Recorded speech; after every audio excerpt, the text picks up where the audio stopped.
So in this video we will look at the intermediate value theorem, which is an extremely intuitive and also extremely important theorem about continuous functions in real analysis. So let's firstly state the theorem and then we'll prove it. So it's going to be about continuous functions. So we're going to have some function f, and our function is going to be defined on some closed interval of the real line, and we'll call the endpoints for our interval a and b. So on the picture, here is the point A and here is the point B, and the function is going to be defined on this entire interval, and it's going to be a real valued function. And we're going to suppose that the function is continuous everywhere on its domain.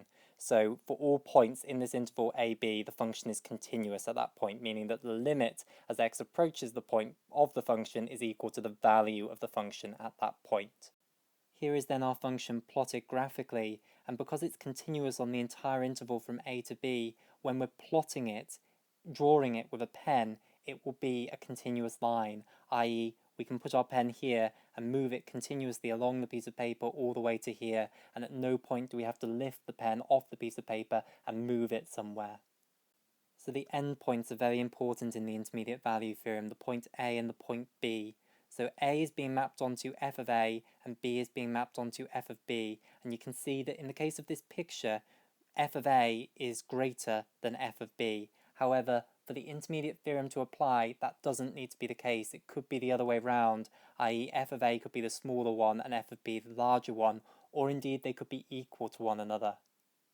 So the intermediate value theorem then says that if you take any value that is in between f of A and f of B, now, in general, it's quite difficult to write that down, so instead we'll take the case of the picture where f of b is the smaller one and f of a is the larger one. So we'd write that as follows: for all k is greater than or equal to f of b, but less than or equal to f of a, that's meaning k is between f of a and f of b, it must be the case that there exists some c that is within the interval ab such that the function maps that point C onto the value k. So it's really saying that at some point in the interval, there must be a point that is mapped onto any value that is intermediate between the value at the two endpoints of the interval. So intuitively, what this is saying on the graph is if you take any value that is in between f of a and f of b, so in this section of the real line here, so we've taken our k here and it's shown by this dashed line. Because of the fact that the function is continuous on the entire interval AB, at some point the function must cross this line k. How else are you going to get your pen from here to here in a continuous manner without taking your pen off the piece of paper? At some point it must cross through that line, and at that point there is then going to be some value c here in the domain that is being mapped onto that value k. So it's very intuitive that it's true from the picture. However, what we now want to do is prove that it's true from our formal analytic definition of what it means to be continuous over the entire domain. So we need to split this proof into three separate cases. The first case is that the value of the function at the two endpoints is equal to one another. The second case is that the value at the endpoint A is smaller than the value at the endpoint B. And the third case is the case that's shown in the picture, where the value at the endpoint B is smaller than the value at the endpoint A. The first case is trivial, and we'll do that in just a moment.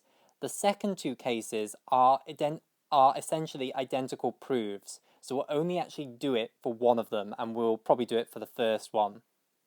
So our first trivial case then, so we're assuming our function is defined on the interval AB, it's continuous everywhere, and we want to prove that this holds true in this case where the value of the function at the two endpoints is equal to one another. So I've drawn a picture to motivate this.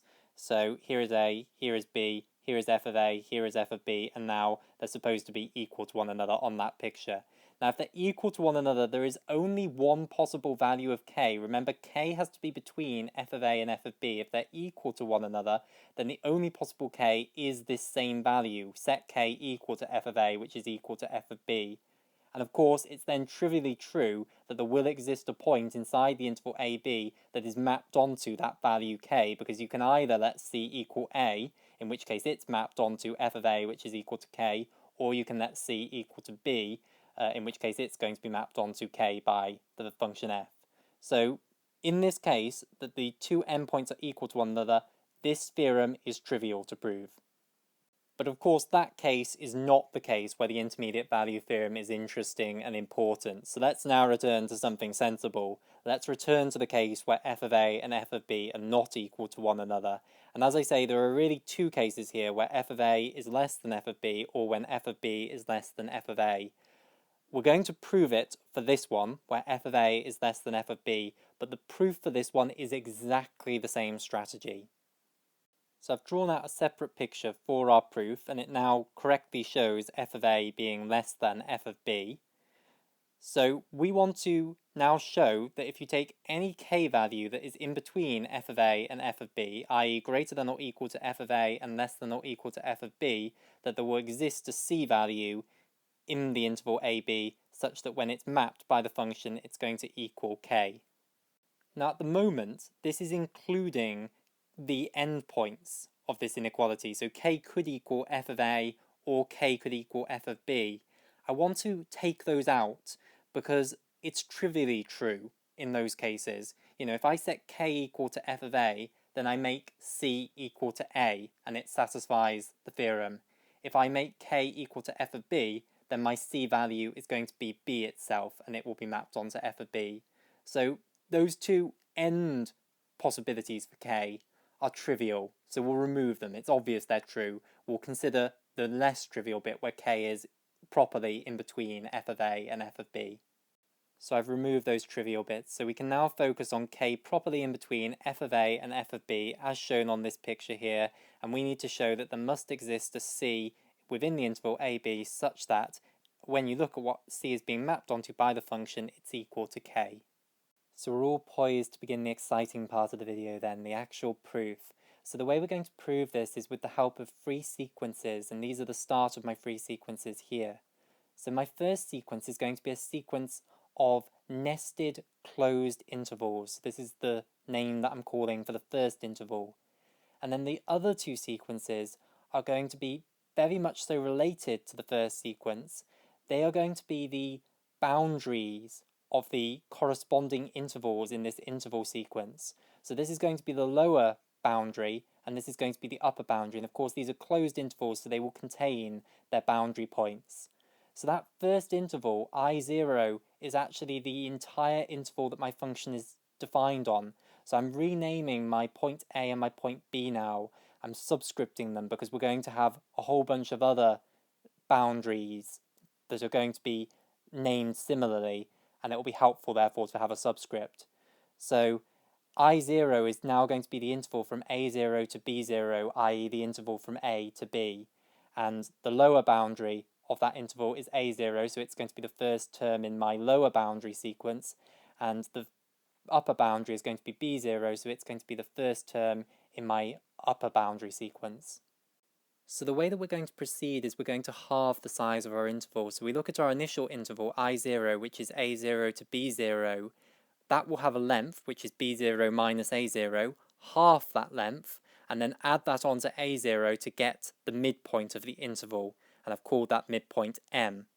Now, the value of the function at M will either equal K, or it will be greater than K, or it will be less than k. One of these three must be true. That's trichotomy. If it's equal to k, then you are absolutely done. You have found your c. This m is your magic c. Now, clearly on this picture, the value of the function at m is not equal to k, and this is not c, but it is in general a possibility that the midpoint could have value equal to k, in which case you're done. You've found your c. So we might as well therefore assume that it's not equal to k and it's one of these two, and then we continue on in that case. So if it is not equal to k, if it's one of these two, we need to construct our next interval, our I1 here. And the way that we do this is going to be different depending on these two scenarios. So if the midpoint is mapped onto something that is greater than k, clearly not in this picture, but in general it could be the case, then it is going to replace the end of the interval that is bigger than k, and it is f of b that is the bigger end. So it's going to replace b. So we'll create the new interval a0 to m in that case.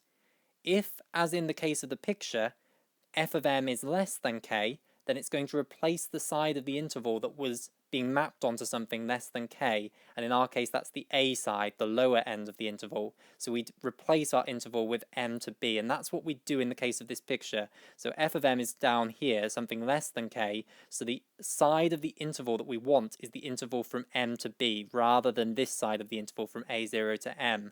And the whole idea in this proof is we're going to get gradually smaller and smaller intervals that are going to tail in and snail down on this point C that is being mapped onto value k.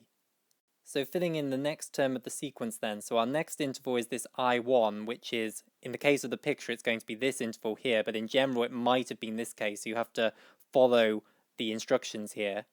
So, but in our case it would be this interval m to b, and then we fill in the corresponding terms in our lower boundary sequence and our upper boundary sequence. So in the case of our lower boundary sequence, we have changed. The lower boundary is now this new point, m, and I might rename that point actually a1 now. So I've renamed it a1, so it's the new a. And in the case of our upper boundary, it hasn't changed between the two intervals, so in our upper boundary sequence, the second term is the same number as was the first term.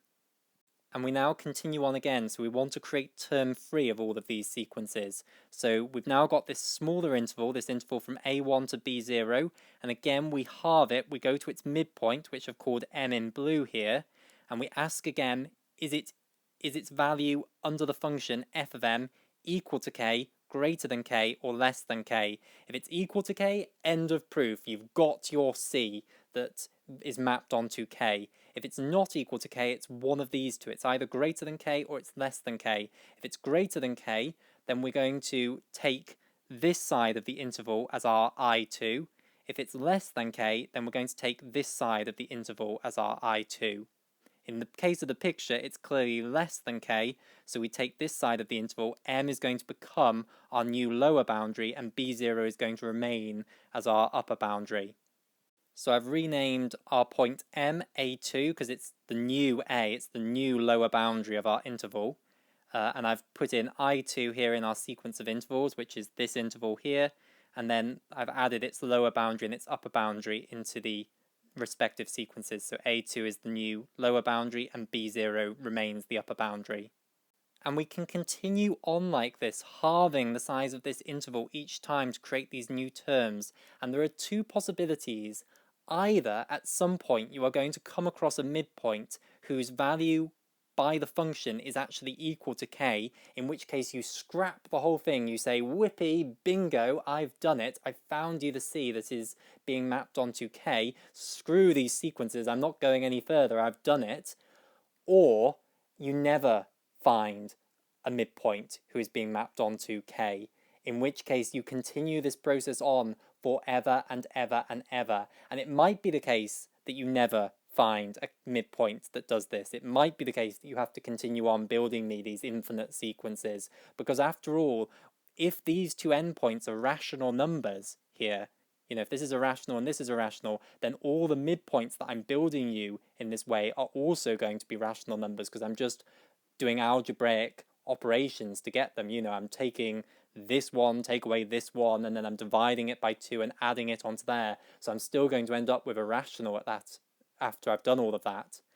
So the midpoints are always going to be rational here. What if the magic c that I'm looking for is irrational? Then I'm never ever going to be able to find it just by taking these midpoints. So I will therefore have to continue this process on forever and ever and get infinite sequences.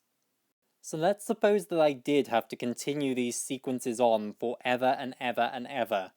I had better now be able to use them to actually find this value c, and my claim is that you can, and I'll show you how. So these two sequences, the lower boundary sequence and the upper boundary sequence, these are both going to converge, and they're going to converge to the same value, and that value is actually going to turn out to be the magic c. However, we don't know that yet, so we'll call the thing they converge to p. So why is it the case that they converge? Well, it's because they're both monotonic and bounded. So the lower boundary sequence is monotonically increasing. Of course, every term in it is bounded above by b0, for example. So it's a monotonically increasing sequence that is bounded above, so it is going to converge to some limit. The upper boundary sequence is monotonically decreasing, so it's going downwards. It can only get smaller because of the way it's built out of these intervals. It's also bounded below, for instance, by A0 if nothing else. So it's a monotonically decreasing sequence that's bounded below, therefore it will converge to something. Now, why will they converge to the same value? Well, that's going to come about from the way that they are constructed from these intervals. One is the lower boundary and one is the upper boundary, and these intervals are decreasing in length. In fact, their length is halving each time, so therefore the distance between the two boundaries is halving each time. It's getting and staying indefinitely small, in fact. So indeed, the limit of the sequence that is the difference between these two is going to 0, and therefore the two sequences must be converging to the same thing. Just to add a bit more bulk to that argument, so we know that the limit as n approaches infinity of the difference between the two sequences, bn minus an, is going to 0. That's because bn minus an is the length of the interval in, which we know goes to 0 because it's being halved each time. We also know that the limit as n approaches infinity of an exists, whatever it is, so we can then add this onto both sides of this equation. So we get this plus this is equal to, and then 0 plus this would just be this on this side. Then we can use the algebra of limit results to combine limit of this plus limit of this into limit of this plus this, and the minus an would cancel with the plus an to just leave us bn, and we'd be left with this equality that the limit as n approaches infinity of b of n is equal to the limit as n approaches infinity of a of n. So we want to prove that this point P that they are both converging to is our magic C, i.e. we want to prove that f of P is equal to the value k. And the way we're going to do this is by considering the image sequences of these two domain sequences, the lower bound sequence and the upper bound sequence. So I've written down the two image sequences here. So this is the image sequence for the lower boundary sequence. So each one of these terms of the lower boundary sequence is a point in the domain. It will be mapped onto some point in the codomain, and what it's being mapped onto will be its corresponding term in the image sequence. So A0 goes to f of A0, A1 goes to f of A1, A2 goes to f of A2, etc. And here then is the image sequence for our upper boundary sequence, and we've done exactly the same. So B0 is going to f of B0. Of course, B0 stays the same for the first three terms of this sequence, and maybe even beyond. So the first three terms then of the corresponding image sequence are going to be the same, but of course at some point this is going to progress. You can see that at some point the midpoint of the interval is going to be such that it's bigger than k, so it's going to replace b. Now, because the function is continuous on the entire interval from a to b, it's going to be continuous at our point p that is going to be somewhere inside this interval. Therefore, the limit as x approaches p of f of x is going to exist, and it's going to equal the value of the function at this point p. From this, we can then conclude that if we have any domain sequence that converges to p, so any sequence that is converging to p here in the domain, then the corresponding image sequence in the codomain will converge to the value of this limit, and that value is f of p. So you can conclude that both of these image sequences are going to converge to f of p. So there is actually a technicality here that I need to explain to you further. So normally when we're talking about having a domain sequence that's converging to p, and we know that the limit as x approaches p of f of x exists, and we conclude from that that the corresponding image sequence of our domain sequence is going to converge to the value of this limit. Normally we set a requirement on the domain sequence, and we set the requirement that the terms cannot actually equal the point p itself. So they have to be non-p terms in this sequence that's converging to p. So this causes a problem up here, because how do I know that my two sequences, my lower boundary sequence and my upper boundary sequence, don't contain terms that are equal to p here? Well, they never are going to. The reality is that we're going to show that p is equal to the magic value c, which has f value equal to k, i.e. f of p is going to equal k, as is written here. So if you had ever come to that value when building these sequences, it would have been this case where you found the value that was equal to k, and you would have stopped, so you wouldn't ever have actually continued on to build infinite sequences. However, it's actually more easy to show or it's an easier argument to show you that it wouldn't matter even if P did appear here, you would still be able to make this conclusion. That argument is actually simpler than at this point showing you that P is never going to appear in these sequences. So here goes. Suppose P did appear in one of these sequences, and we'll start with this one, the lower boundary sequence. Suppose P appeared here, so one of the terms is equal to P, and the sequence converges to P. Well, we know that the sequence is monotonically increasing because of the way it was built out of these lower boundaries of these intervals. Therefore, the next term, all the subsequent terms in fact, are going to have to equal P as well, because they have to be greater than or equal to this term that is equal to P, and they cannot possibly get any bigger, because if they got bigger you would never be able to come back down, because the sequence can only get bigger and bigger and bigger. So if they got bigger, it wouldn't be able to have limit P.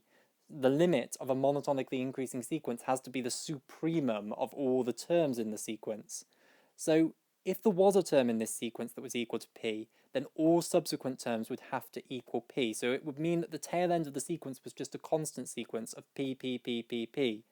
Now, that image sequence is then still going to converge to f of P, because of course the tail end of the image sequence would then just become f of P, f of P, f of P, f of P. If the tail end of this sequence was P, P, P, P, P forever and ever, the tail end of this image sequence is going to be f of P, f of P, f of P, f of P, f of P forever. So it's still going to converge to f of P, even if P appeared in that sequence. Now, as I'm saying, that's not possible in the way that this problem is set up, but even if it was, we could still make this conclusion. And it's the same for this here. This is monotonically decreasing down to P. If one of the terms was equal to P here, then all subsequent terms would have to equal P, because they have to be something smaller than the previous term, smaller or equal to rather. They can't actually get smaller, because then it wouldn't be able to come back up to this limit of P, because it has to just get smaller and smaller and smaller, monotonically decrease.